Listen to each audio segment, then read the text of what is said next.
Never trust anyone in Night City. A saying you should keep in mind while reading the Cyberpunk comic, You Have My Word. And I'm sure you already know, judging from the title, just how much someone's word is worth in this story in Night City. You get the drift. This comic is a really interesting exploration in the whole chimera concept of trust, and I thoroughly enjoyed it. It was probably my favorite comic so far. So today's video will contain spoilers alert for You Have My Word. Let's get down to business. This is Shaped by Stories. My name is Liddy, and here we unpack how characters shape stories and how those stories shape us. Let's get into it.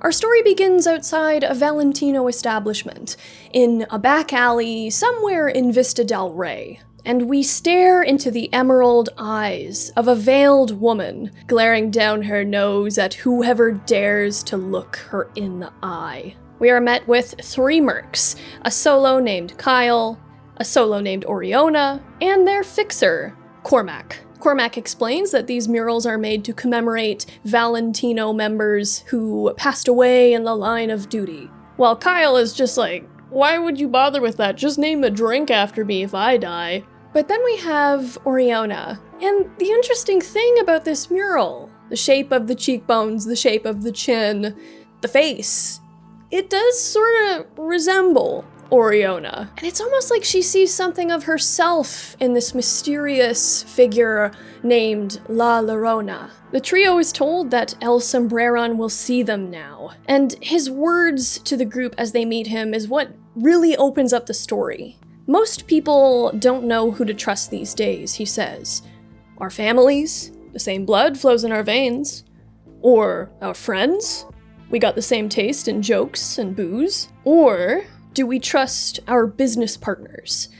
Because in the end, eddies are what bring us together. The story begins with almost like a eulogy for trust, in a way. El Sombreron continues to say, back in the old days, all you had was your family, and you had kids, you raised them to care for you when you got old. But then villages became countries, and countries were run by governments, and then the governments got beat out by the corporations, and now the corporations are in charge, and you can't trust the corporations. But El Sombreron establishes from the very beginning that trust is a very important concept for him. Cormac and Kyle are confused while Oriona sits there, hunched over, averting her eyes from this Valentino boss. El Sombreron's interest, however, in meeting these three mercs, lies in the connection that Oriona has to Militech. Turns out there is a corpo plan to knock down a bunch of cheap and dilapidated apartment buildings in order to replace it with a top-of-the-line, glittering corpo showroom sort of deal. What he wants is somebody to go in, have a chat with the Militech Corpo in charge of this deal, and be, as he says, muy persuasive. He wants this plan stopped in its tracks. When it is brought up that the Militech insider is connected to Oriona, El Sombreron stops and looks at her and says, "Do I know you?" And Oriona is a little nervous, especially considering she has two Valentino thugs at her back. But all she says, jokingly, is that she is still waiting on her ticket to fame and fortune, and that she's also got a twin who's a famous porno BD star. So, you know, El Sombreron lets this subject lie as he goes over his desire to fuck over the corpse who are trying to fuck over the poor and unfortunate and the elderly of his district. Which, you know, one thing has to be said about the Valentinos, they do seem to be the gang out of all the gangs in Cyberpunk 2077 that genuinely do try to do a lot for their communities. Like, Maelstrom certainly isn't doing a lot for the people of Watson. At least the animals like to help people who just want to work out and get jacked and do steroids and other such things. You know, that's help. As we'll see later on in this story, as the trio seals the deal with El Sombreron to go and have a chat with this Militech executive, he says, "Some people think shaking hands cements a bond of trust, but me, I need blood. Because I believe you can only trust somebody whose blood flows in your veins. Interesting. Not just a pact signed in blood, but a pact, a deal, a promise signed in familial blood. Right? That's the impression I'm getting. Our next scene opens with a splotch of red on yellow, very blood-like. But then we realize it's probably ketchup, because here we are with Teresa, who works in a diner somewhere outside Night City. Teresa keeps a grandmotherly smile on her face and does her best to keep up a chipper attitude in her job as a waitress, but this isn't always easy. Her boss appears and pulls her aside, revealing that her coworker, who was late that day, had unfortunately flatlined herself. She wasn't able to scrape the cash together for her serotonin booster, Anton says. And this understandably upsets Teresa. Meanwhile, this other lady is still screaming at her from across the diner to come over and take my order. She says, "Hey, you ugly cow, just a moment, my fucking ass." And it's like, oh my god, service workers put up with a lot. But it's here that we see Teresa's face darken. She gets a scowl. The way the shadows are drawn around her face as she does this death stare, it's almost familiar in the way she's looking down her nose at this lady who's just screaming at her. But just like that, she snaps back into that smiling granny persona that she puts on in order to make it through the day, and happily takes this customer's order. Back in Night City, we see Oriona on the phone, speaking to an unknown individual. She speaks the bullshit of a plan, a shared plan between the two of them. Oriona then says, "Don't worry about me. They don't know nothing. Love you too. I promise I'll be careful." And then she says, "You have my word." But the interesting thing is, Oriona then chucks her phone into the bin. Maybe it is a burner phone, maybe she has multiple burner phones. It just felt odd to me. The act of discarding was amplified on the page intentionally with words of promise like, "You have my word." So clearly Oriona is up to something and she's chatting with a secret someone about a big plan. Back in the desert, we see a happy girl named Weira learning how to shoot from her grandfather. And one of the first things we notice about him is his 2 prosthetic legs. And in that sense, he's not unlike his wife. Teresa herself also has a prosthetic right arm. Teresa sees her granddaughter shooting this gun. She is not happy about it, and she tells her husband, "You can't let her do that, she's only a kid." Teresa's husband, Arno, can tell she's upset, and this is when she explains what happened with her coworker and how devastated she is about it.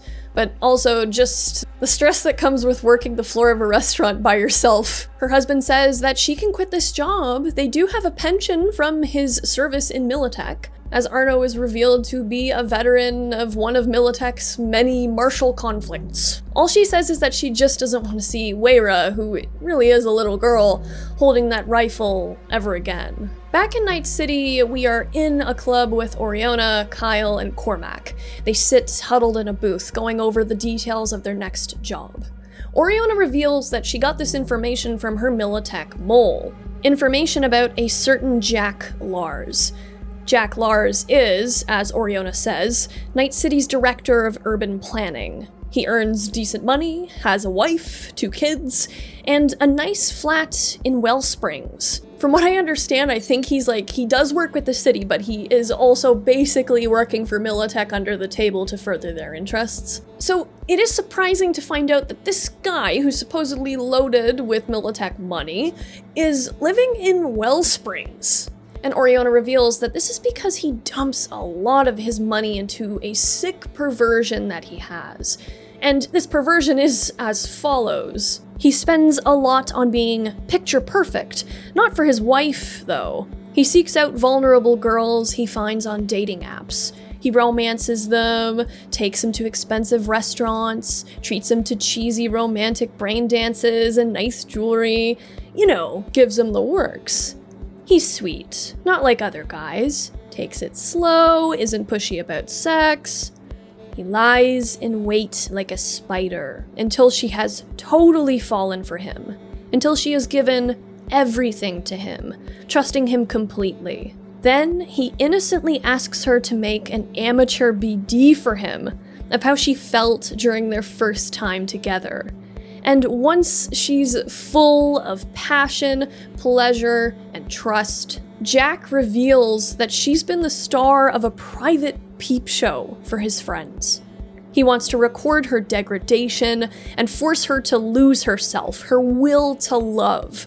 Her trust is replaced with harsh, cold humiliation and uncertainty. And Kyle is just like, that sick fuck, we like Kyle. And I also think Kyle is Filipino, just fun fact. He consistently says a Tagalog swear word a lot. Like, granted, who knows, he could just be saying it. He's like, why though? And Oriona's like, I don't know, like, I can't put it together in my head myself. Who knows what his twisted reasons are for why he gets off doing this to women? The trio develops a plan to bust into his apartment and get a confession out of him that he is using Militech's money to further his perversion. Oriona and Kyle are the vanguard of this operation, and they go absolutely nuts. They take out this entire messy group of people, managing to actually save Jack's most recent victim. Kyle dangles this guy over the balcony, naked as the day he was born, saying, "You sick piece of fucking scum, who is paying you?"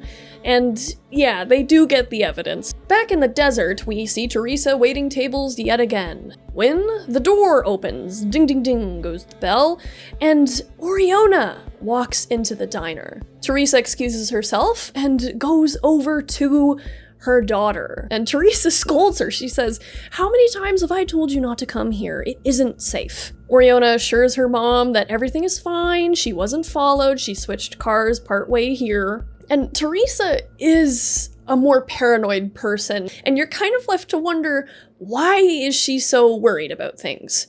Granted, you know, living in the Cyberpunk universe, I would say caution is a good idea. But Oriona says to her mother, "You should trust people more, mama." Only for Teresa to respond, "Maybe you should trust them less." She actually came here to talk about how work is going with her mother, and she seems very eager and excited. She says to her mother, "Remember that Militech mole I told you about? The ball is rolling. 2, maybe 3 more deals, and I'm taking Weira out of here." Teresa says that, you know, that's great, she's happy for her daughter, but the way she hesitates, you can tell that there is some secrets in this lady. It turns out Oriona had left her daughter in the care of her own parents, showing the immense trust she has towards her own family. It turns out Oriona's dad has an issue with her decision to live life as a cyberpunk rather than a Militech corpo. But before Teresa can explain Arno's reasoning, Oriona gets a call, and it's from Kyle. She's gotta head back to Night City and meet the guys at 10, there's another job coming up, they gotta go. She's out the door before her mother can even finish telling her to be careful. Back in Night City that night, Oriona is waiting in the rain for her ride, and when her ride finally arrives, she darts right over, eager to get out of the rain, when whoever is inside pulls a gun and says, "I know everything." And that's it. Teresa is home with Arno and Weira, probably just cleaning up after breakfast, when a mysterious car comes up the drive. Completely sidelining her family, she just orders them to get in the back room, hide, and if she's not back in 10 minutes, shoot anyone who tries to open their door. Her family is like, what? But she doesn't even explain, there's no time to ask questions. Teresa goes and finds a secret compartment, and it is from here she pulls out a pistol with gold filigree and designs that are very familiar if you've ever studied Jackie Wells's pistols. As this mysterious stranger exits her car, Teresa comes up from behind her and pins her up against her vehicle, demanding if she's alone, demanding to know who she is, when the stranger reveals that Oriona is dead. And of course, we already know never to trust anyone in Night City, so the first thought is she really dead? Oriona's father, Arno, is devastated, but Teresa tries to keep him together, telling him to think of Weira. Arno basically damns his daughter's decision to live the cyberpunk life. He says that this is a life without a lick of honor. They killed her, presumably cyberpunks. He says, she should have listened to me, worked at Militech, she had her in, I would have helped her, would have been a decent life. But as we see throughout this story, Arno believing he had an in at the Corp is definitely questionable. Arno believes that Militech would have been a more honorable career path for his daughter, which is already an interesting thing to say. It's an interesting take for sure. And it's one that Teresa does not share, because she says, what do you mean? What do you mean a decent life? We live in a trailer in the desert, we don't have anything, we are just barely scraping by. She refers to Militech as a mafia, nothing more. You lose your legs on the job, she says, and for what? Arno says, they give me a good pension. And it's here that Teresa basically shatters his world by saying, they don't give you jack, Arno, that was Oriona. She knew you were too proud, so she sent you that dirty cyberpunk money and made it look like a Militech pension. And as these two are arguing, this corpo lady, whose name is Alina, we don't find that out until later on, Alina is crying next to her car. She is bawling her eyes out. And the fact that she drove all the way out to Oriona's parents to give them the news does suggest that she may be more of a genuine person than most. Inside the trailer, Arno continues, yeah, well, Teresa, now she's dead 'cause of that money. But then he apologizes to his wife and she apologizes to him. And the thing is that both parents are pretty quick to come to the conclusion that Oriona is in fact dead. When Arno does sort of question maybe she is alive, he's quick to believe his wife when she says, it was in the news, Alina showed me. Oriona was found in the street around midnight. They shot her in the head. The fact that these two parents accept so relatively quickly the death of their daughter just shows the harshness of the world they live in. I think most of us already know how harsh the cyberpunk world is, but this is just another piece of the pie here. So their daughter was killed in cold blood, but the question is, by who? And it's here that Teresa says she's going back to Night City. She's gonna find the fucker that killed their daughter. Arno places his hand on his wife's shoulder, looking at her tenderly, asking her if she's sure about this. She said that she would never go back. Teresa says that she knows, but that's how Night City is. She always pulls you back in. Ah, Night City, that immovable center of orbit. Teresa and Alina are then driving back to Night City. But all Alina is thinking at this point is that Teresa is going back to go to Oriona's funeral. That's it. She has no idea quite exactly what she has gotten herself into by loading Teresa up in her car. But she does start to get an introduction to the paranoia of Teresa when Teresa forces them to switch cars, stealing somebody else's car in a parking lot. But then there's a car following them and Teresa pulls out her gun. Alina is just like, lady, whoa, whoa, whoa. She says that Oriona told her that she was paranoid, but she had no idea it was quite to this level. Teresa lets the car behind them pass, and it turns out to just be a family with 2 kids. But you know, even if Teresa hasn't been to Night City for how many years now, she still has that mindset of never trust anyone. And you can tell just how much time has passed when Teresa gets her first glimpse of Night City after 30 or so years, remarking at how this city doesn't stop growing. Teresa just says, been 30 years since I drove these streets. And when she's asked why she left, she says, why didn't you? They arrive at the funeral home 2 hours before the funeral, and before Alina can get out to go and get a bite to eat to pass the time, Teresa grabs her arm and says, what do you think you're doing? You're not getting out of this car. We're not here to go to the funeral. She asks Alina, how well did you know her friends and her colleagues?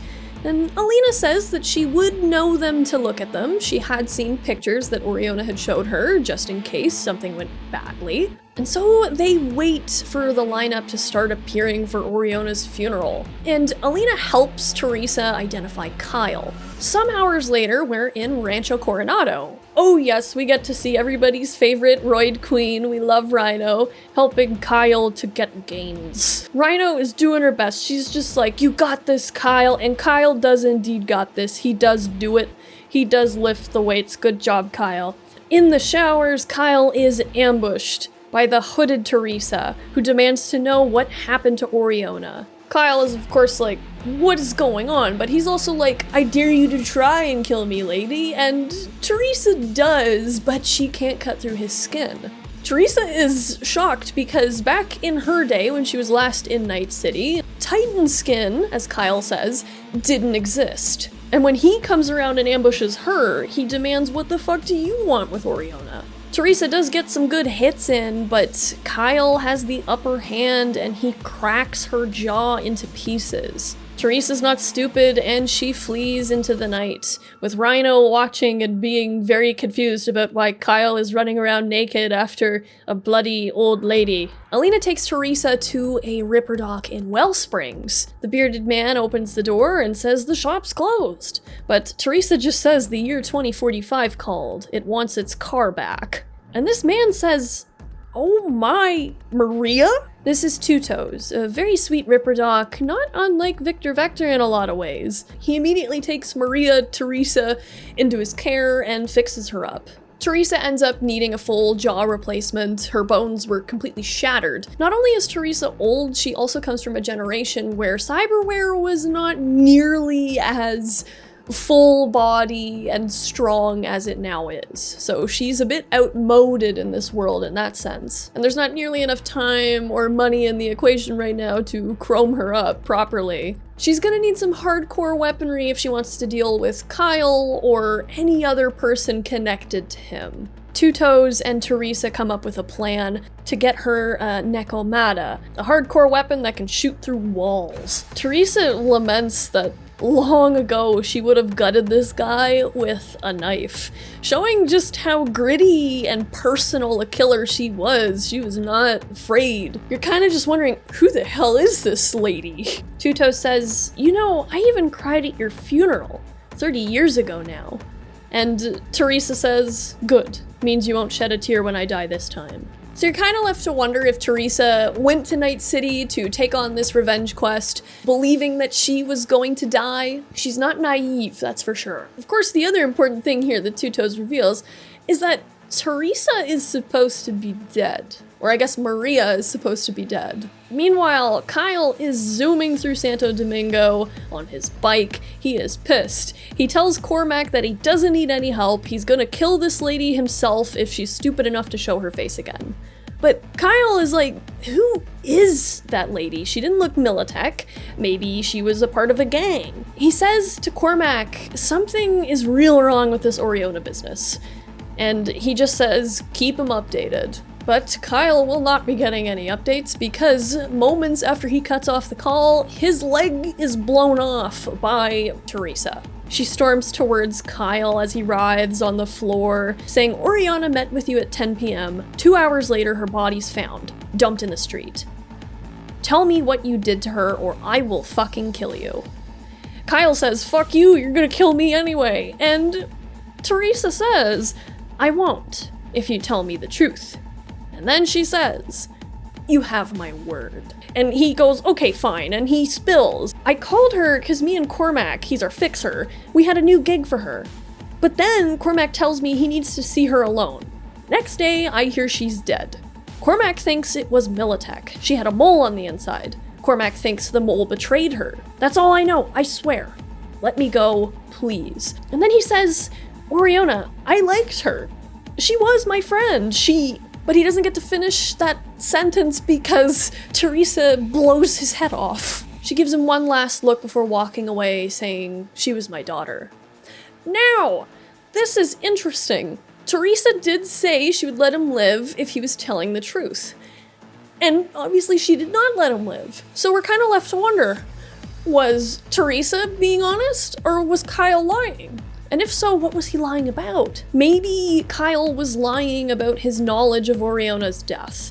Maybe he was lying about how he liked Oriona, how he saw her as his friend. But in my opinion, based on what we've seen of Kyle in the comics so far, and the way he and Oriona have interacted, the things he says does seem kinda true, I think. The other thing with Kyle too is that his dialogue with Teresa in the shower fight scene to me, it does feel like he's genuinely confused. If he had any knowledge of what happened to Oriona, I think his reaction would be kind of different.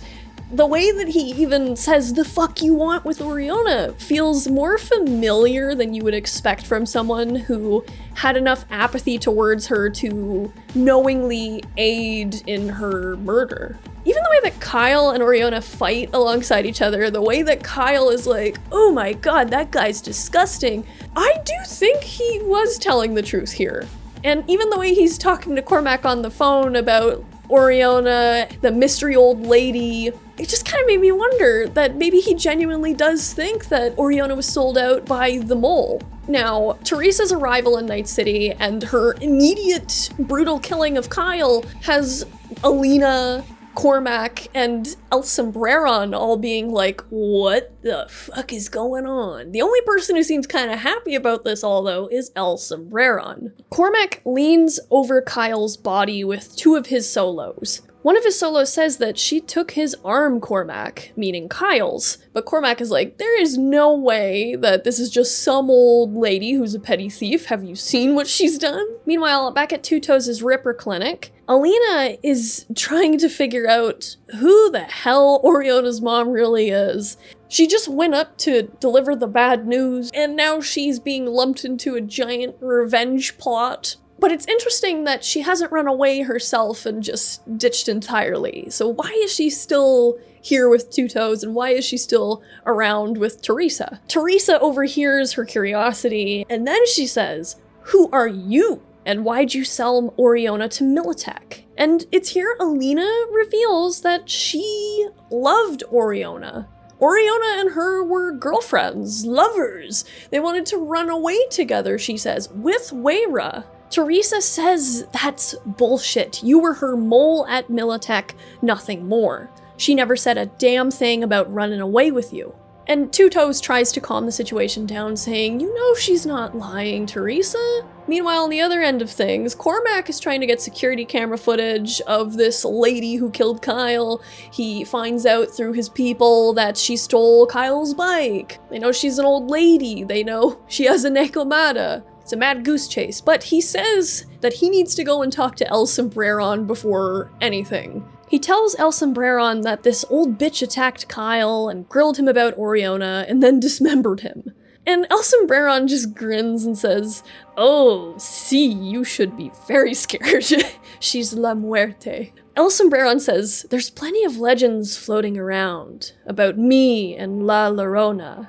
40 years ago, this city was a jungle, he says, and we were apex predators. Like, look at the veil.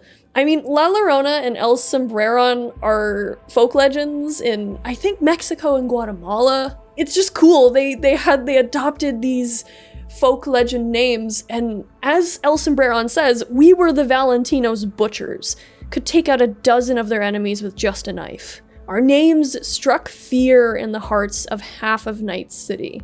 The other half wanted us dead. Until one day, someone got their revenge, surprised my sister during a mission for the Valentinos. They were all dead, massacred, bodies hacked to pieces. All I could find of La Llorona was her right hand. He says that he has been looking 30 years for his sister's killers, and that Oriona was the key. Cormac says, I gave her to you and you owe me. But El Sombreron is like, you got a generous bonus for selling me your friend. So Cormac did sell Oriona out. Now, whether or not his crew knew this or not, it's kind of up in the air, but I just want to say Cormac is alone here in his discussion with El Sombreron. He doesn't have his crew with him, at least that we can see. So that kind of makes me think that, yeah, he did it for the money and didn't even mention this to his crew. And in a way, it's kind of probably wise that he didn't, because why would his crew trust him when they realized that he could sell any of them out at any minute for eddies? Cormac says, fuck you to El Sombreron. What if I find that old bitch? Tell her who's really behind this, meaning El Sombreron. And he just says, be my guest. She'll kill you anyway. And we've seen that that is true. She did do that with Kyle. Poor Kyle. He'll never get to break his personal record now. Back at Two Toes' lab, Teresa says, "Pull yourself together, girl. Tell me why you were sure it wasn't Militech." Meaning that Alina is sure Militech didn't kill Oriona. And Alina says, "If Militech knew, I'd be dead too. It wasn't them." Teresa says, would her fixer be the one to sell her out? And Alina says that she would know the guy to identify him, and that's the only other person realistically they can think of who would sell Oriona out. And before Teresa heads out to go after Cormac, she pulls out Kyle's arm, which she did steal, and she's like, "Start sewing if you care so much." Poor Two Toes has been trying to talk some sense into Maria Teresa here. He tries to say, "Don't you have anything to live for?" But in her mind, one of those biggest things was brutally taken from her. Through Cormac's point of view, we actually get another really fun cameo of Victor Vector. So Cormac has gone to Victor Vector asking about some grandma trying to buy a Nekomata or sell a high-end cyberarm, and Victor Vector is like, "Can't say I did hear anything about that." Cormac is like, "You wouldn't lie to me, would you, Vic?" And Vic says, "I never lie to anyone, Cormac. You know me. Nothing I hate more than lies, liars, and lying." I can hear that lion in his voice. Back on the street, we are with Alina and Teresa again. They are hiding in a back alley, and Teresa takes the time to scare the shit out of this kid who is pissing on a wall, and he runs away. But she has a new arm now, so yeah, you can see she's testing out that impact, and she's like, "Oh yeah, this is it. This is what I need." Alina interrupts Teresa's moment by saying, "She never really told you about me? About us?" Meaning Oriona. "Tell me it wasn't all a lie. Tell me she loved me." Alina is so far the most genuinely sweet character that I have seen in any of the comics so far. Aw, poor Alina. But Teresa's just like, "Snap out of it now. They're coming out." And it turns out that they were actually standing by that back entrance to Victor Vector's clinic. It would have been cool if they'd turned the corner and you could see Misty's esoterica. Now Teresa is ready to tail the convoy of Cormac and his mercs. She's on a new bike, a yellow Arc. But Alina is being obstinate. She's demanding to know if Oriona loved her. 'Cause if Oriona loved her, she would have said something to her mother, right? And Teresa just says, "Fuck this. No time for this kindergarten shit." And she's about to drive away from Alina, but Alina does eventually relent, and she joins her on the back of the bike. Teresa says, "Guess they know about Kyle, the Nekomata, the cyberarm. That's why they're asking around at all the Ripper Docs and arms dealers." And Alina then makes a good point. What happens if they find Two Toes? And Teresa's at first like, "Nada. If you knew his story, you'd know he's good people." Alina says, "You trust him then?" Back at Two Toes' clinic, we see him on the floor cleaning up blood that is likely from Teresa. And you know, he does this thing, he spits on a rag, wipes up the blood, clean as a whistle, he says. When it is not, in fact, clean as a whistle. Personally, I really like this little detail because it does show that Two Toes doesn't have as sharp of an eye to detail as maybe Teresa does. He looks up and he sees that Teresa is standing there. He's surprised. And she asks him, "Do you trust me, Two Toes?" And then she holds up her gun and points it at him. She says, "Do you trust me?" And Two Toes says, "Of course I do. You know that." "Good. Then you'll know I'm sorry."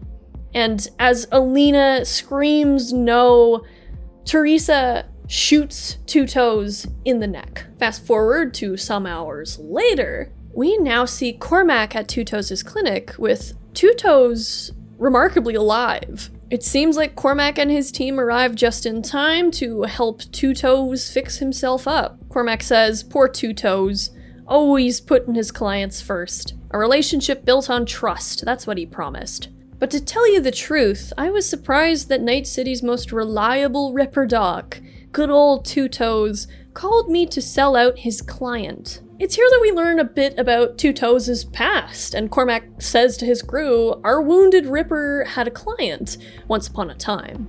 The guy owed Maelstrom a whole bunch of cash, so they asked Mr. Reliable if he'd do him a favor, chop off 2 of this guy's toes next time he came round for a little surgery.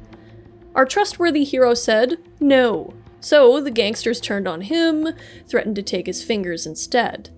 But he still refused to hurt his client. So the Maelstrom guys made good on their threat.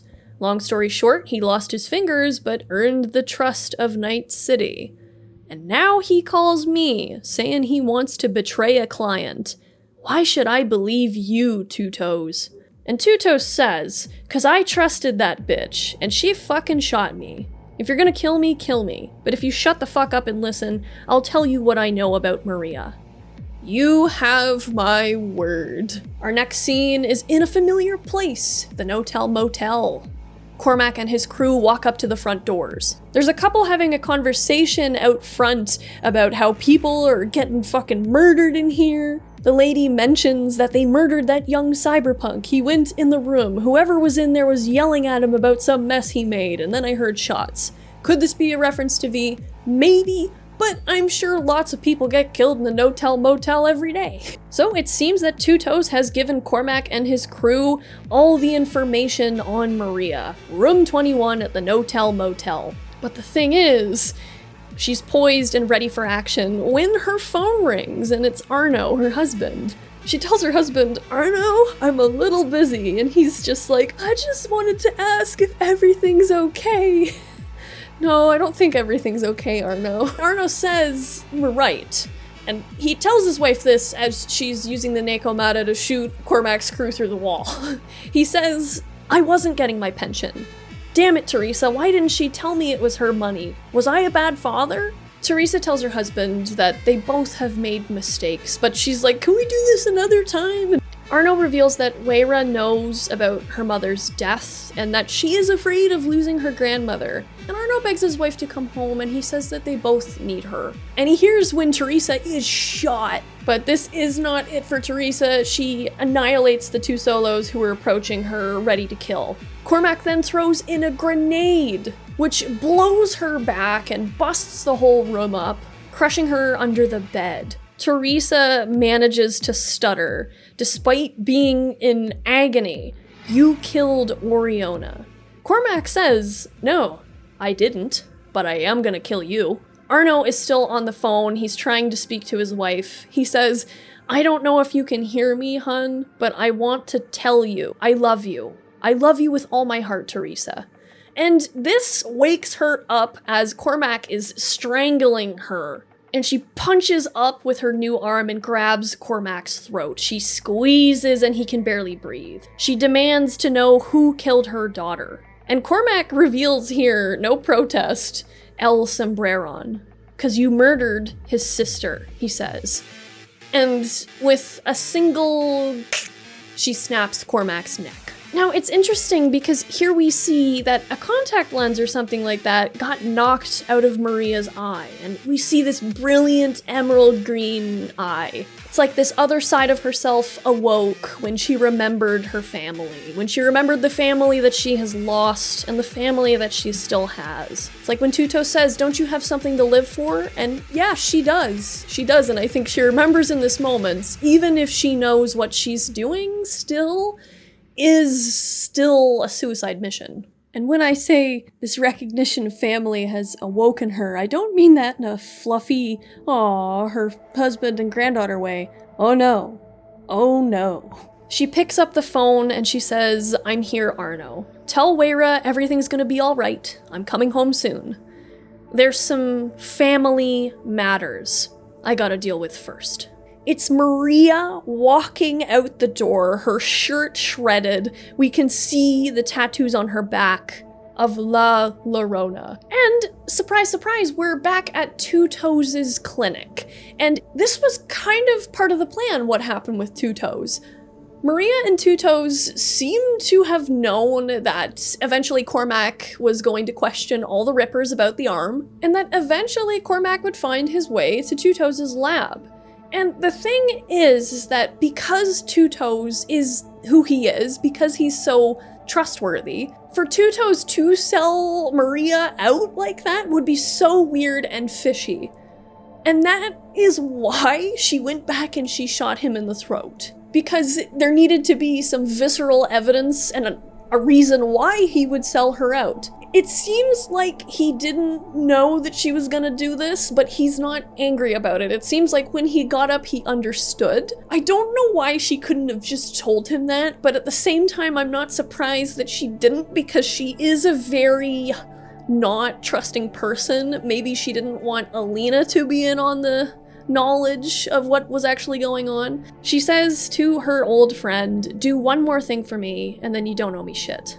Maria tells Two Toes to take Alina back to their trailer, and basically says that Arno will meet them there. Two Toes is familiar with Arno. She tells them that they can lay low there until things calm down, and then if Two Toes wants to come back to the city or go on to greener pastures, he can. Same thing with Alina. Two Toes is reluctant to leave Night City without Maria, but she insists she has something she needs to do. She tells him to be cautious, she tells him to find a new car, and Two Toes assures her that they'll be careful and that he'll look after Alina. But before Maria goes, she says, "My daughter, I lied to you before. I knew who you were. She told me about your plan, that you wanted to run away together. You were never some Militech mole to her."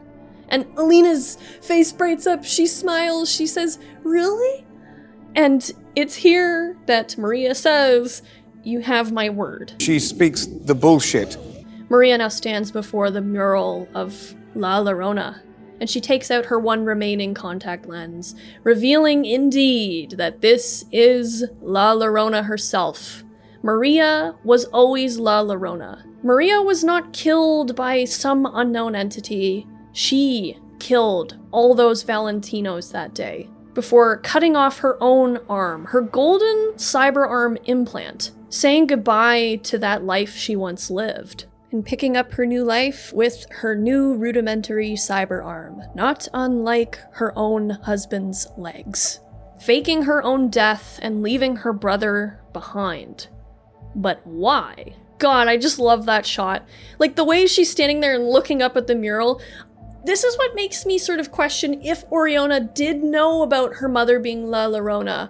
But I don't know, maybe it was a moment where Oriona just looked at the mural and realized then, maybe that's when she realized that that's my mom. The first shot of that mural, the way Oriona is standing blocking out some of the space, and the way La and the first L or two are out of view a bit, it almost looks like the mural could say Oriona a bit. Oriona and La Llorona do kind of sound a little similar, maybe that was like a callback or something.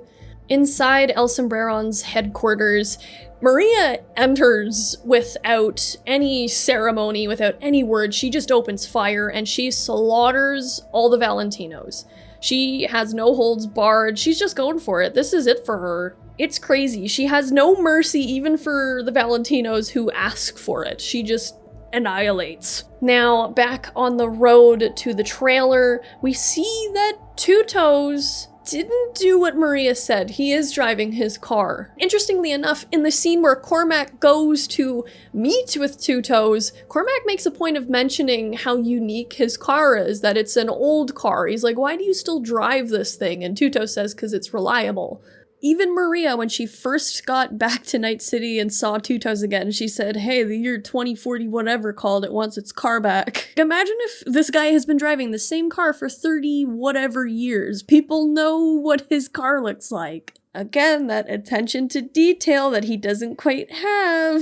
And it's not surprising that he is driving his car, because he, like Alina, probably thinks that Maria's level of paranoia is a little unreasonable. So while they're driving back, Alina asks Two Toes, "What's the deal? Why are you helping her?" And he says, "We go way back." Alina can't quite understand the level of trust, because in her mind, Maria is a killer and she almost killed him. But Two Toes says she doesn't miss. He always had belief in Maria. And Alina kind of reveals here that maybe she didn't know as much about Oriona's relationship with her mother as she may have thought she did, because she is sort of puzzled as to why Oriona would leave her daughter with her. And Two Toes reveals here that a long time ago, when Maelstrom wanted to hurt him, they didn't want to stop at his fingers. They actually threatened to harm his family. And Maria was the one who took them all out. And she didn't do it for money, she didn't do it for a discount, he says. she did it because, in her own words, you don't mess with someone else's family. Family is important to her, with a few strings attached. We're getting to those. He says that Maria is a killer born and bred, but she tried to do good and she tried to be good. Maria, like any psycho in the cyberpunk universe, has a lot of different sides to her, as we find out here with El Sombreron. Maria screams at him to come out, and he doesn't let his goons take care of Maria. He says, "This is personal." Maria takes out a guy who begs for his life, saying he has kids, shooting him without prejudice, and as she does so, Maria greets her brother for the first time in 30 years. And of course he's like, "Don't even call me brother." She says, "She was your blood." And El Sombreron just says, "Oh, she sure bled." It is a brutal, bloody clash, both dealing devastating blows to the other with their knives. No guns, all personal. Both stabbed each other in the back, but it does seem like the blow that El Sombreron deals to Maria in the end is the most devastating. Ah, the sting of betrayal portrayed through literal backstabbing. We flash over to the trailer when Arno is told that his wife is still in Night City. Arno, in his anger and grief, turns around and blames Alina. And it's here that Alina has a moment where she erupts and sticks up for herself. She says, "I loved Oriona. If you'd actually known your daughter, you'd have known how badly she wanted to escape the cyberpunk life. How smart she was. How she changed my opinion on Militech." And Arno stops as soon as he hears the name of his favorite lording corporation. And Arno says, "She must have told you about me if she wanted to work for them." And Alina's like, "Work for Militech? Shit, no. She would have rather have died than work for a corp. She showed me how fucked the corps are." And Arno is just wide-eyed, completely shocked. "What? She hated Militech? So why was she friends with you?"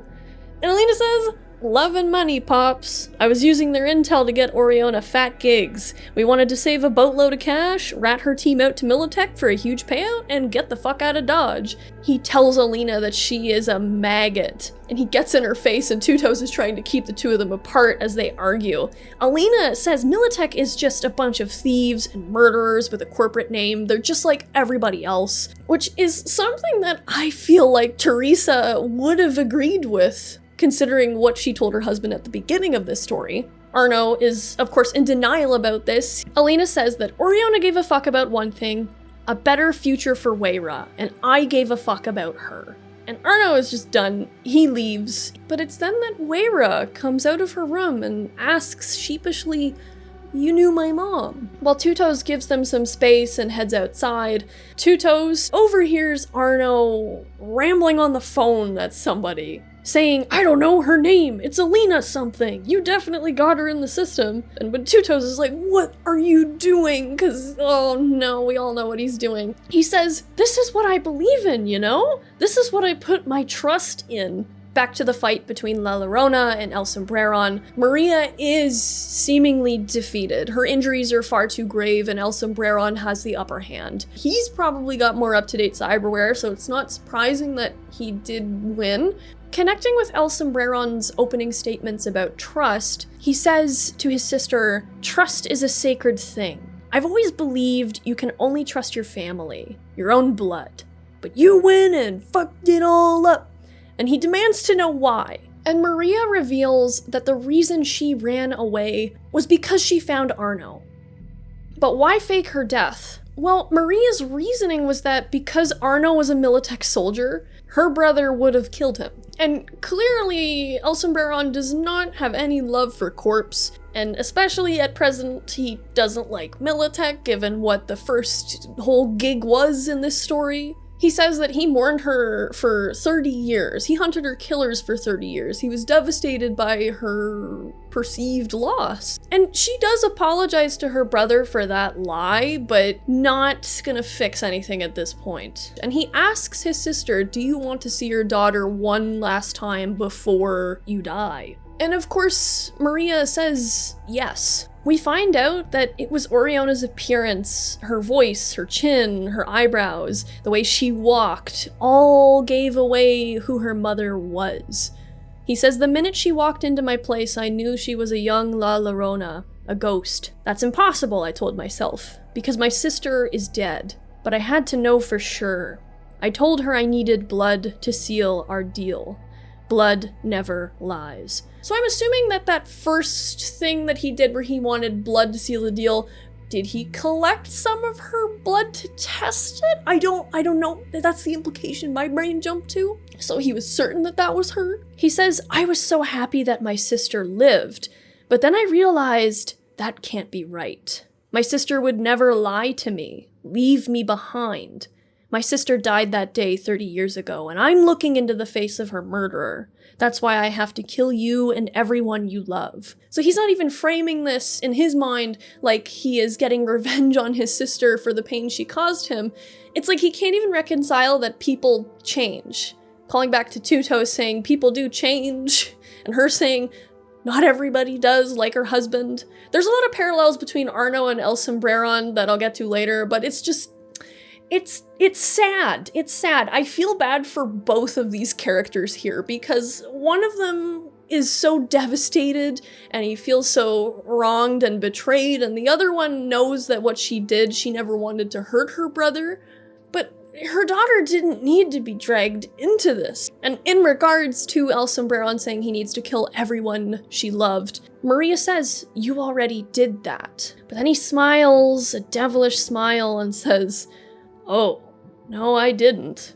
Your friend should be more careful. And Maria closes her eyes, and I am willing to bet she knows about the fucking car. And that realization is Maria's last, when El Sombreron comes up from behind and slits her throat, leaving her dead in a pool of her own blood next to her daughter. Reunited in death and surrounded by lightsabers. Now we are back at the trailer in our final scene. El Sombreron's at it again, and we see that Two Toes has been killed. He was the first probably taken out by the Valentinos. Trust is what brought us together. We trusted a person who didn't deserve our trust. A person who lied to us about who she really is. A family member whose blood flows in our veins. That's why I came here to ask you a question, he says to Alina, Arno, and Weira. El Sombreron says, who the fuck can we trust these days? And now, Arno answers this question, and I do love how he answers it. He says, the last few days have been hell. I learned that the company I devoted my life to, my amazing daughter Oriona, and my lovely wife Teresa, were all lying to me. For years. Was I mad? Yes. Sure learned my lesson, that they all had a reason not to trust me. 'Cause trust is something to be earned, not something to be expected. And that's what I believe. And El Sombreron just says, very fittingly, not the answer I was looking for. Which is kind of funny on one level. That's underwhelming. It goes to show that trust is not a solid thing. It means countless different things to different people. Everybody sort of has a different threshold for trust, a slightly tweaked definition for what it means. Some people believe there is no such thing as trust. You can't trust anybody. And some other people believe that, yeah, inherently most people are good, therefore it is worth trusting people. It is just interesting how this concept morphs and shapeshifts person to person, relationship to relationship. One person thinks that blood constitutes trust. Another person thinks that trust is not just something that is, trust is something that must be earned. I'm thinking back to El Sombreron's opening spiel on blood being trust. And then right in the next scene, we see that splash of red on Teresa's uniform. It's like, blood is trust to her brother, but to her, it's just ketchup. It's not the same thing necessarily. They both have a different view. But of course, in true cyberpunk fashion, before El Sombreron can annihilate his sister's family, even though she is dead, he is shot in the head, killed just like Oriona, and all the Valentinos get shredded by Militech. Militech calls them all outside, telling them to keep their hands where they can see them. And it is here that Alina is arrested for selling confidential Militech information as ratted out by her lover's father. And she says, "You treacherous motherfucker, why?" And he says, "'Cause I give a fuck about Wayra too." One of the Militech soldiers says, "Heard you were a soldier yourself. Thank you for your service then and now, sir." The soldiers are leaving without any other word, and Arno calls to them, "Hang on, the lady I spoke to promised me I'd get my veteran pension back. She promised." And the soldier says, "Of course, sir. You're a hero. You'll get what you deserve. You have my word."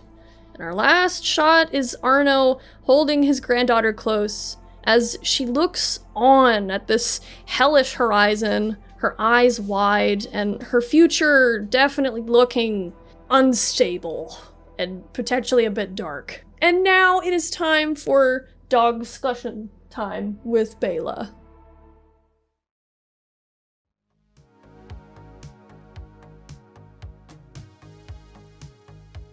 Well, this story was definitely quite the roller coaster. I will say, the first time I got my omnibus and I opened it, I opened it to a random page, I opened it to this page. This is a page I opened it to, and I was like, oh my god, I want to read the story about the grandma who's brutally murdering people. Damn, Granny, like, holy shit. The story's exploration into trust is so interesting and well done, and I love it. It felt kind of like a mini comic microcosm Cyberpunk of Game of Thrones again. It was nice to see something so human. The sheer complexity of trust, what it means to different people, how it can almost kind of make you into a bit of a hypocrite sometimes, how it shifts and how it can actually lead to more damage. You get why every single character does what they do. You get it. El Sombreron is,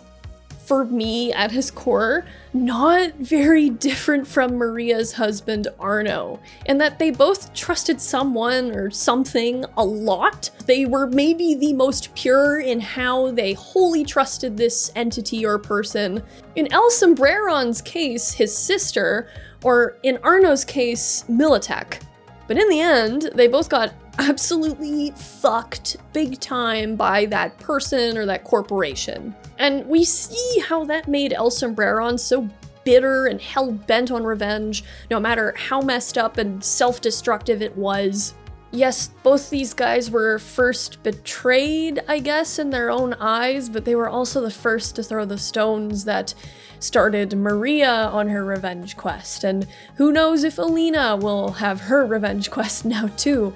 You kind of wonder if, after all the events of the story, when in all likelihood Militech will forget Arno and he won't get that pension, will Arno become embittered, not unlike El Sombreron? Will that affect Wayra?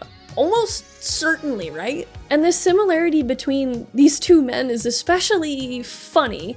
Funny, interesting, not funny, haha. Because Maria herself says that her brother would have probably tried to kill Arno, and maybe Arno would have tried to kill him, I don't know. They may have absolutely despised each other if they met. They both sort of turned into chumps to broken trust. They both end up screwing over the people who most defied or violated or went against their own personal worldview of honor or trust. Both Alina and Maria did undermine a very strong foundation of how they see people and relationships in the world. And you feel for them, you do. As for Maria herself, she did break a deep bond of trust with her brother, but much like the actions of the men in her life, you understand why she did it. And I will say that Maria did stick to her guns, no pun intended, when it comes to her own personal creed of what is most important in trust. Because even her betrayal of her brother was laced with the belief of not messing with someone else's family, and not messing with her own family as well. Even though, yes, she ultimately did, but let me explain what I mean here. For starters, Maria faking her own death was, I think, her way of minimizing the blow of broken trust between her and her brother. She did want to leave. She loved someone and she wanted to start a life with him. But she knew that her brother likely wouldn't let her go for this man, at least not easily. We don't really know too much about their relationship. The only flashback we really see is through the eyes and words of El Sombreron, which he kind of romanticizes it a little bit.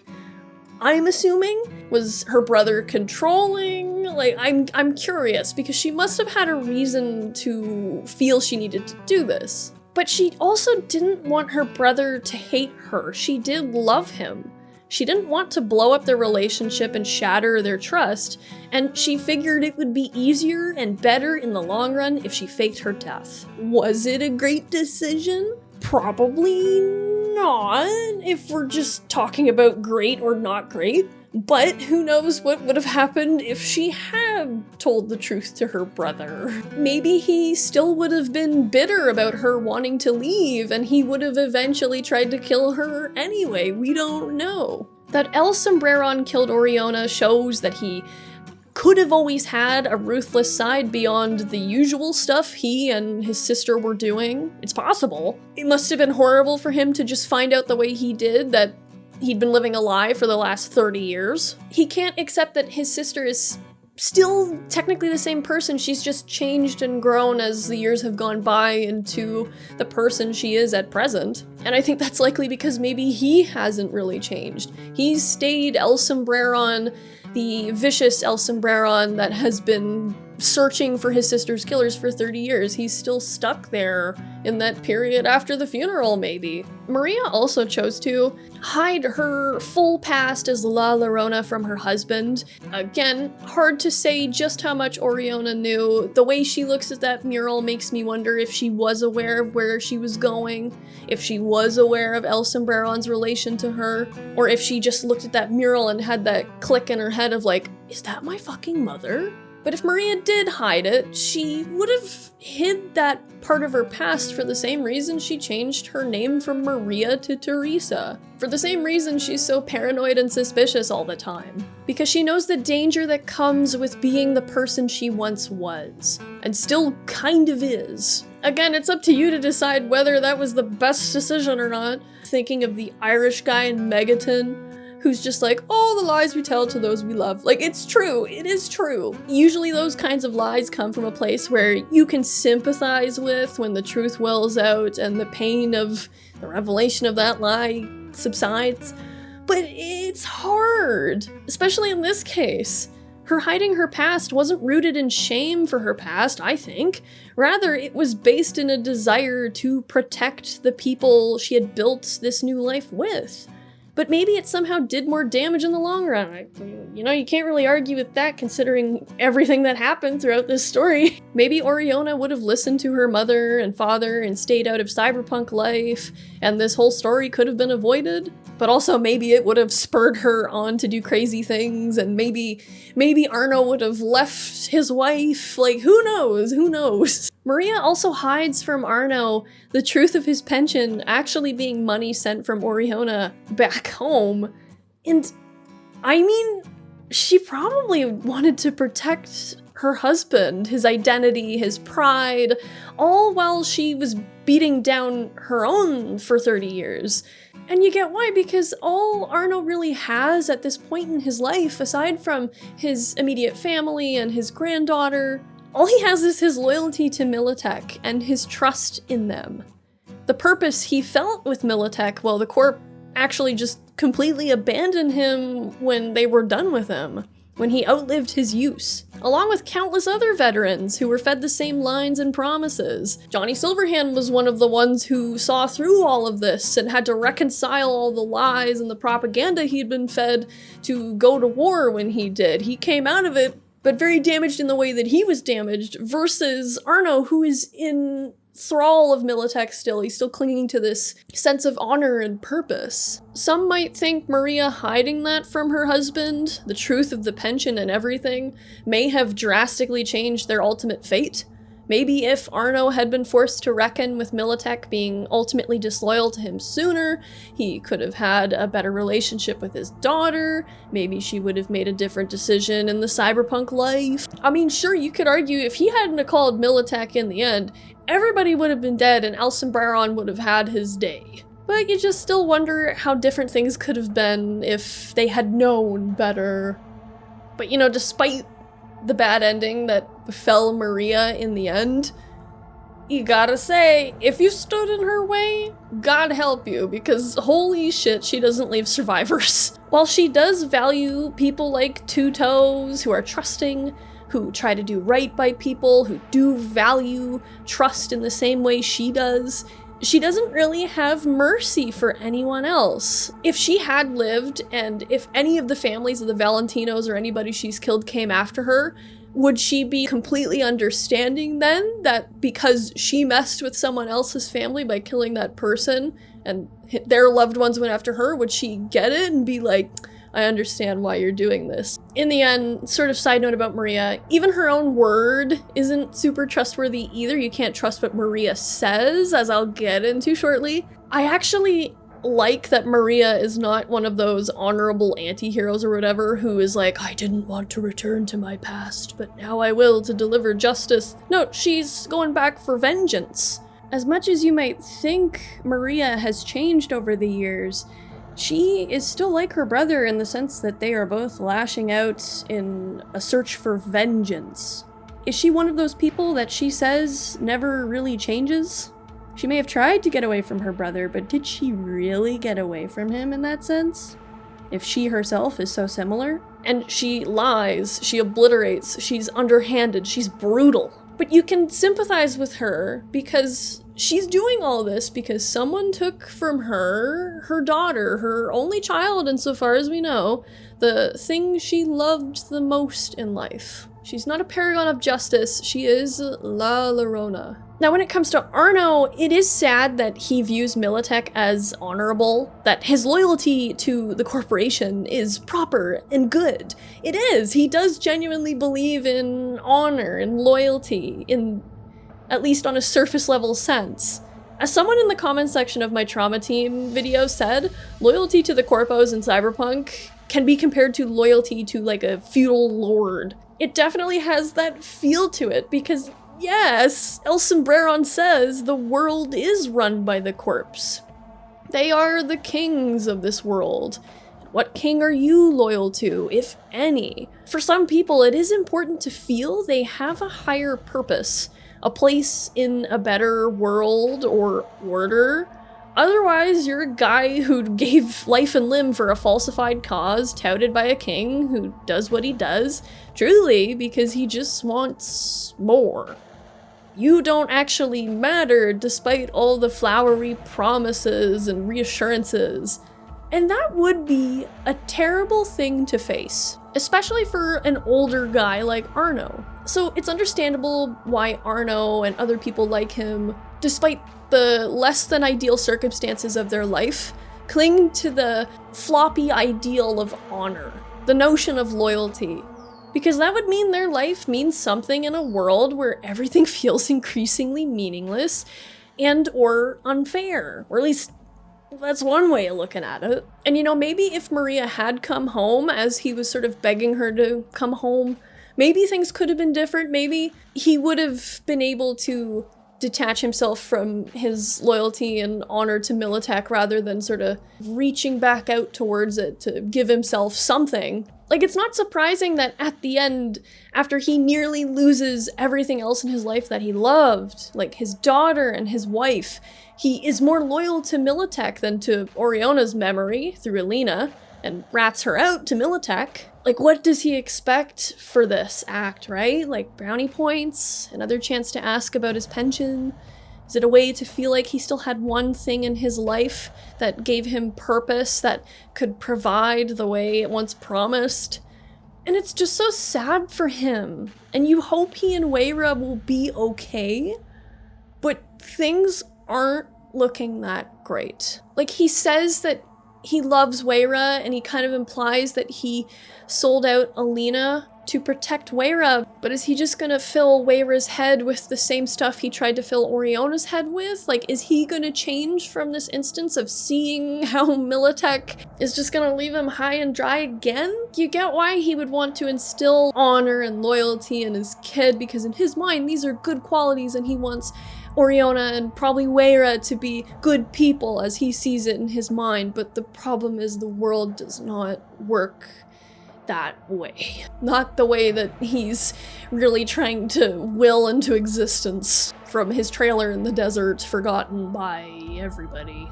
Quick mention though, Two Toes was coolest guy in this whole story. Move over, Victor Vector. Two Toes, willing to get shot in the throat just to make a plan go right. What a guy. And that is really remarkable that he has been able to live a life where his clients know they can trust him, where people know his reputation is really reliable. So reliable, in fact, that it seems like he is the only person trusted with the knowledge that La Llorona was not actually dead. I'm actually wondering if maybe she went to him to get her arm cut off so she could leave it at the combat site. It wouldn't shock me though if Maria did ultimately hack her own arm off right on the spot there in the desert, because she obviously is very hardcore. But clearly Two Toes knew some stuff, and I think it says a lot that Maria trusted him completely. But it's just sad that in the end, Two Toes, not meaning to go against her word in a malicious way, he just didn't think he needed to switch cars, and ultimately Maria's trust in him was not followed through upon. Even the most trustworthy person in the whole story ultimately couldn't be relied upon. And that's not me trying to blame Two Toes, because I totally get why he didn't do it. I doubt Alina was exactly super hellbent on switching cars either, committing Grand Theft Auto. There it is, the nail in the coffin from the most sweetest, likable guy in the whole story. Also, it is kind of ironic that, you know, Two Toes on the drive home is telling the story of how his family was threatened because vengeance against him wasn't enough. And then what do we see?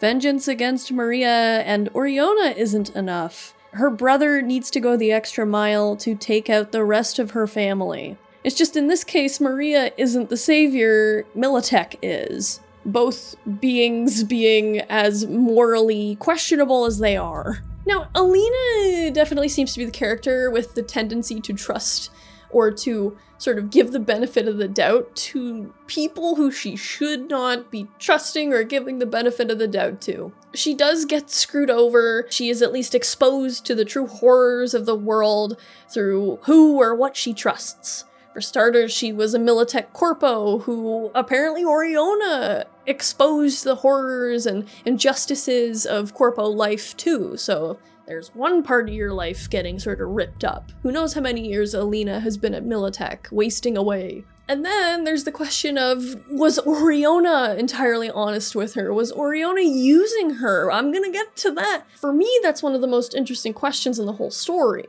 Alina trusts what she's heard from Oriona about Maria and goes to see her and then gets wrapped up in this fucking clusterfuck. And then Arno, who she may have thought there was something there because she was Oriona's girlfriend and maybe she thought that would mean something to him, that she cared about Weira, that would mean something to him. Now here's a girl who trusts too easily, and it's sad because she seems genuinely very sweet, which is interesting because it's like a sweet, naive corpo. Like, girl, what? Like, maybe she was the secret evil genius the whole time and this is all a lie, but I don't think so. I think she was genuine. But now on the subject of Oriona, was she the two-faced one? The hidden two-faced character in plain sight? Of course we look at her uncle as being maybe the most two-faced because he has a two-faced appearance and he does sort of do some underhanded betraying of blood. Like, to me, I don't think El Sombreron was necessarily a two-faced guy. Yeah, he did convince Cormac with money to betray Oriona, so there is that, but it doesn't feel quite like two-faced is the proper definition here for him. But maybe it fits Oriona. Now, allegedly she was gonna screw over her whole Merc crew. We don't know whether or not Cormac ever found that out, but Cormac does describe the mole as a guy, which makes me think that there is something to this plan being a thing indeed. So I do think it is likely that Oriona was gonna sell out her whole crew. Was Alina going to benefit from this too, or was she going to be left out to dry? I think in the scene where Cormac says from the car, "I know everything," you might immediately think that that is in reference to said plan that Oriona and Melina were discussing on the phone, but I do think that that is in reference to Oriona's relation to La Laona. I don't think he ever actually knew about the plan, but the only person we ever really hear talk about the plan in detail is Alina. And while I think Alina is telling the truth here, maybe Oriona had a different plan on her end of things. But she's dead, so she can't confirm or deny that. So while I do think Oriona was 100% loyal to her family, she sent all the money, she trusted her mom with the truth of what the money was, she trusted her mom with her plans, Oriona also left her daughter in the care of her parents, which is a big sign of trust. We unfortunately never see Oriona interact with Weira, so it's kind of hard to judge how close they were. Weira says that she never saw her mom, but regardless of how Oriona may have valued her relationship with her daughter or not, she did still trust her parents to watch her. But what about Alina? Was Oriona actually in love with her? Did she actually intend to run away with her and Weira?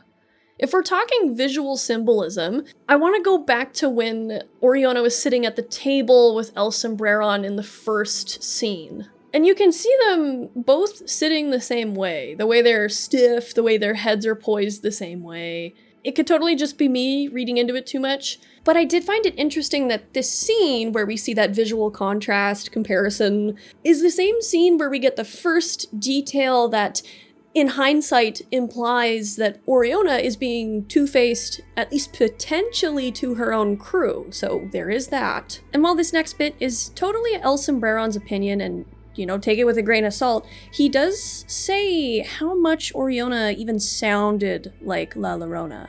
And while I think it is entirely up to one's perspective whether or not what Maria did was betrayal or not, you can't deny that La Laona or Maria was willing to hurt one loved one in order to protect another or to do good by another. And who knows if Oriona was all that different. Oriona, after she talks to presumably Alina on the phone, I doubt she has a roster of Militech moles on call, she throws the phone in the garbage. As I said earlier, maybe she has multiple burner phones from Alina given their supposed plan to betray everyone and take Militech's money and run. But it's interesting that they focused on that shot of her chucking the phone. She only refers to Alina, to her mother, as the Militech mole. And she refers to their plan as, "I will get out of here with Weira," not "will get out of here with Weira." You would think Alina would have garnered a mention in this discussion, especially if Oriona had told her mother about her and Alina being more than just accomplices, as Maria says or claims that Oriona did say about Alina. And Oriona apparently didn't tell Alina everything about her parents, like her dad's past with Militech or the full extent of her mother's paranoia. Alina says that Oriona didn't seem to know much about her own mother, but again, that entirely depends on whether or not you think Oriona knew about La Laona and her mother's past. It would make sense that Oriona would hide that piece of information, but Alina saying that Oriona didn't just let anyone in, with the reasonable assumption that she was one of the rare ones, that could be saying something that Alina doesn't realize is being said. But I want to recall now the strangely detailed segment focused on the fuckery of a particular guy Oriona and her team flatline in the first chapter of the comic, or at least they flatline his team. As you remember, what he does is lull his victims into trust and love and comfort and certainty that this person that they're with genuinely cares for them, before he totally shatters it and scars them for life and traumatizes them, where his victim's trust is replaced with harsh, cold humiliation and uncertainty. The moment that his victim loses faith in him, humanity, everything. And no, I'm not saying Oriona has a thing for that, but this whole segment, once I was done with this comic, with the very detailed description of the manipulation this guy employs to get what he wants, especially as I read it again and again, it sort of makes me wonder if Oriona was maybe doing the same thing to Alina, albeit not in the same fashion. She wasn't recording a BD to then be like, surprise, gonna ruin your life. But rather, Oriona may have been using Alina's feelings and her willingness to trust and her willingness to love. Alina is quite naive from what we can see, especially for a corpo. And I mean, if you're gonna manipulate a corpo to get them in your pocket, Alina's probably one of the ones that would be like, that one. We do see Oriona does have sympathy for the girl she rescues when they raid Jack Lars's house. Like, maybe this is all just a thing pointing to how her mother ingrained her with a deep respect for trust, maybe. Maybe I am completely wrong. I could be.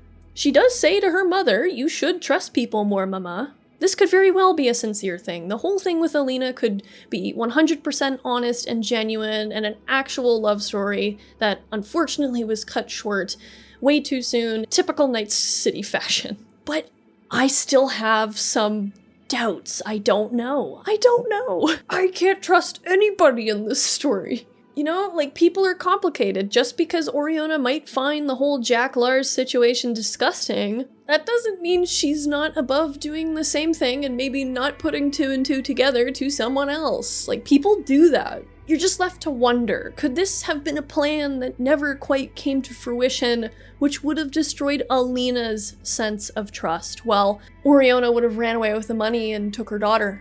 Like, you know, you don't know. And even if this was true, which would be horrible, you would also be forced to go, well, I get why she did it, I suppose, because she was likely doing it for her child.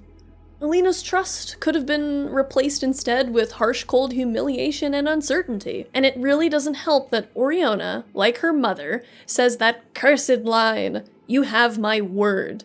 Because literally almost every time in this story that line is said, it's either shown to be an outright lie or you're shown something that makes you go, this doesn't feel pure. This doesn't feel right. So the first instance of that line being said was when Oriona says to Alina on the phone, presumably, after saying, love you too, I promise I'll be careful, she says, you have my word. But then we're shown the phone getting binned, which, as I said, feels like an act of discarding. This is the most up in the air instance that line is said because there's no solid evidence, but it's the way that this line is employed throughout the rest of the story. Maybe every time this line is said, you have my word, there's a big lie going on. So the next time this line is said is when Maria says to Kyle that she won't kill him if he tells the truth. You have my word, she says. And we went over this earlier. I do think Kyle was telling the truth, or at least there's more reason to believe he's telling the truth, at least for me, than he is lying. Kyle is also the only member of Cormac's crew to be at Oriona's funeral. That's the other detail too. I feel bad for Kyle. I do. Poor Kyle. And the time after that is when Tuto says, you have my word, when he's selling out Maria to Cormac and his crew. In reality, this is all a ploy agreed to by Two Toes and Maria to lure Cormac into a specific location, so she can ambush him and get her answers. So Two Toes was being two-faced here, as we see, despite the phrase implying that his word was solid. His reputation lended to that. And I mean, he was technically telling the truth about every bit of information he told them. They did find Maria, it's just that there was a reason why that information was so good. It was all a ploy. And the next time that we hear you have my word is when Maria assures Alina that Oriona did love her and talked about her and that she knew and that she was just lying when she didn't say that Oriona loved her. Maria assures Alina that she was never some Militech mole to her. You have my word. Meanwhile, in the one convo we see between Oriona and Maria, Oriona is like, yeah, you remember that Militech mole I told you about? So that we're seeing that direct reference versus Maria's line of saying, you were never just a Militech mole to her. Well, I kind of think she maybe was. And that is sad for Alina. And also, the other little thing too is that none of what Maria says here is anything new or revealing about the things Oriona may have said to her about Alina. In fact, everything that she said, she very well could have just learned from Alina, as Alina did say exactly what Maria says to her, that they had the plan to run away together. So yeah, that's another little thing that makes me go, But it also goes to show that Maria is not going to throw her dead daughter under the bus because of that bond of trust they have. I do love the blood on Oriona's coffin at the end, where you can see the handprint of her mother sliding off. There is a bond of blood, but it's not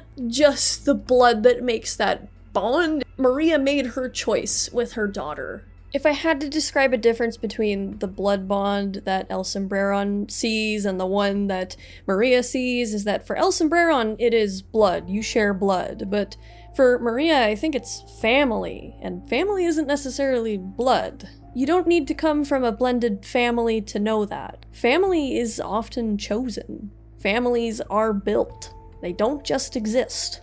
Blood is thicker than water, they say, but you know what's thicker than blood? Mortar! And you know what mortar's used for? Building things, I think.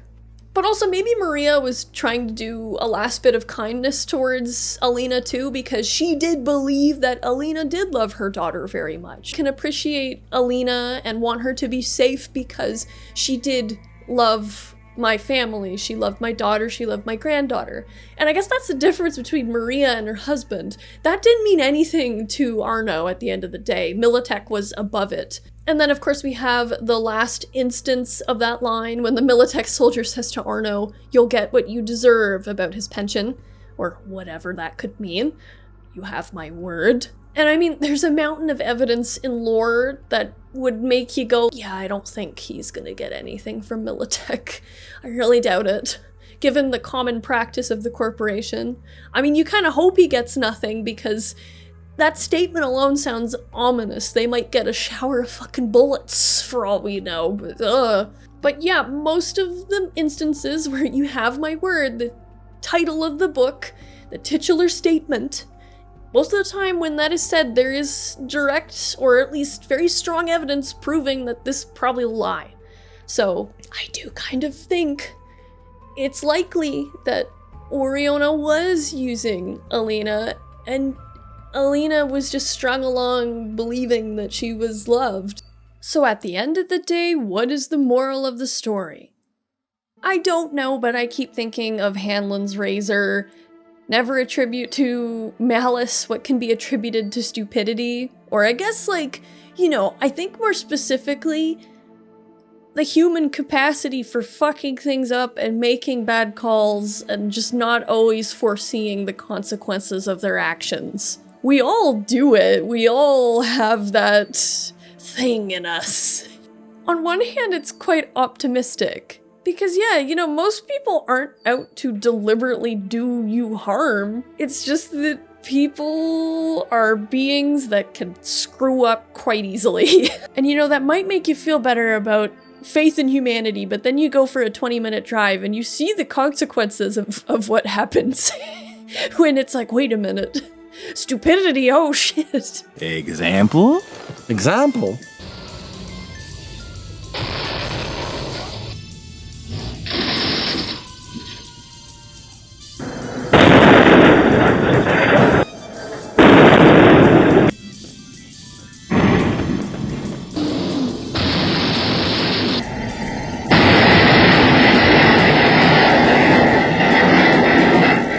One thing you can say about this book is that everybody who sought out to get what they wanted out of their storyline ultimately failed to get what they wanted because of how they chose to go about achieving it, and it all just imploded and it ended terribly for everybody. But that's par for the course with Cyberpunk. Trust is sort of a chimera. It is not an easily defined thing. In the end, I'm most sad because it seems like Weira, the true innocent in this whole story, like that picture of her when she's happy and her braids are all like la la la, like she's happy, is going to have a really fucking rough time because of broken trust, bad loyalties, etc., etc., lies. Choose wisely who you put your trust in. Not in a paranoid way, but just, you know, give yourself a little more worth than that. You're worth it to have good, strong, healthy, trusting relationships with people. And yeah, it is important to be careful, because you never know when your girlfriend's dad will rat you out to your boss for selling company secrets because of his own weird, sad, but completely understandable loyalty to a corporation that gives him nothing, that he gave his legs for. You just don't know. Good God. Thank you for making it through the video that was supposed to be 40 minutes but ended up being an hour and 30 minutes because the more that I read the comic, the more I had to say, and if I didn't say it, then I would have later on gone back and been like, why didn't I say that? So I said it. And thank you for waiting for the extra long production period, and it was also an extra long production period because I had some technical difficulties with my camera not syncing up with my audio. Normally that does not happen. I don't know why it's doing it. Ever since the last update of Premiere, there's been an issue. You might notice some slight moments where the camera isn't quite in sync with the words I'm saying, and yeah, I had to manually go in and try and match it as best I could. Basically, the main reason why I am putting my face in the video more is to avoid preemptively the whole AI issues that are going on, because I've seen so many content creators that used to be faceless. I would still be faceless, but they ended up starting to show their face more because it's like, I'm not AI, I am a real person, I do make these videos. I've had a couple things like that, so I just figured I might as well get ahead of it. Who knows, it might be your face is AI, which at that point I'd be like, ah shit, you've got me there. Anyway, that was a ramble about production. Thank you for watching the video and for making it through. I'm sorry for any camera syncing audio issues. I will hopefully get that all figured out for the next one. Thank you so much, members. You guys are awesome. We're almost at 100 members. Thank you. It means a lot. Members, you know, don't worry, my mom would never show up and make your life difficult under any circumstances, okay? Well, actually, I shouldn't promise that. She could, I don't know. She just does things. And of course, thank you to everybody for watching, including my mother, because apparently mom does watch these sometimes. She says, I just want to hear my daughter's voice. And I'm like, thank you, mom, thank you. Thank you so much for watching, guys, and I will see you again in the next one. Goodbye.